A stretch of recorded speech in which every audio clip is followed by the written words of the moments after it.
Milo lived by a single, jagged rule. Everything must happen right now. He did not wait for the sun to climb.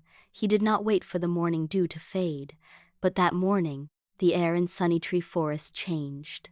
It grew thick with a scent so sweet it felt like syrup on the tongue. Milo scrambled up the trunk of the great tree, his claws digging into the rough bark until he reached the highest, thinnest branch. There it hung, the golden mango. It glowed with a light that seemed to pulse against the morning sun. Below, a crowd gathered. Tia, the turtle, pushed to the front, her eyes fixed on the canopy. "Stop, Milo," she called out. "That fruit needs 3 more days of sunlight to reach its peak." Milo froze, his fingers inches from the prize. He looked at the fruit, then down at the steady, motionless turtle. He scrambled back to a lower branch, pacing the length of the wood until it groaned under his feet. 3 days is an eternity, he muttered. He looked up again, his jaw tight, his gaze locked onto the glowing skin. The gap between his reach and the fruit felt like a physical weight, a wall he was already looking for a way to break. That night, the jungle turned into a tomb of shadows. The wind died, and the leaves hung motionless, as if holding their breath. Milo watched from his hollow, his eyes fixed on the dim silhouette of the great tree. He could not sleep. He could not wait. He dropped to the forest floor and moved through the brush, his heart hammering against his ribs like a trapped bird. He reached the base of the trunk and looked up. The canopy was a wall of black ink, save for the faint, sickly shimmer of the mango. He climbed. Every movement was a gamble. He ignored the dry, warning creak of the wood as he hauled himself onto the higher limbs. The higher he went, the thinner the branches became, bowing under his weight, trembling with every twitch of his muscles. He reached for a handhold, his breath coming in ragged, shallow gasps.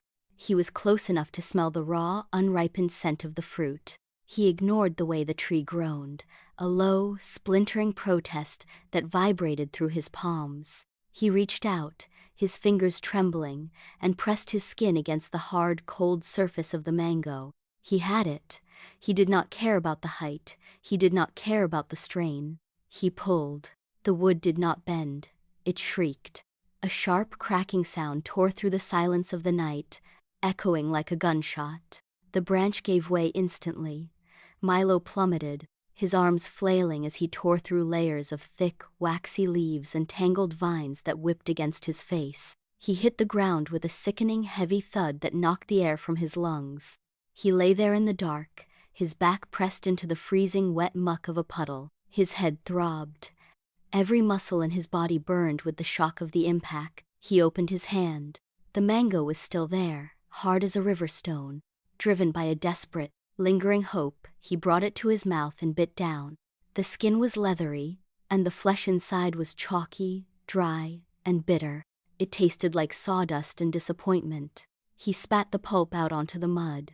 He sat up, shaking the sludge from his fur, and looked toward the base of the tree. The moonlight revealed the broken branch dangling uselessly above. He was bruised, he was covered in grime, and he was completely alone with the wreckage of his own haste. The mud dried on his fur, but the lesson settled deeper. Milo stopped looking for shortcuts. Each morning he scrambled up the great tree, not to take, but to tend. He spent hours picking away dead, brown leaves that blocked the light, letting the sun strike the fruit directly.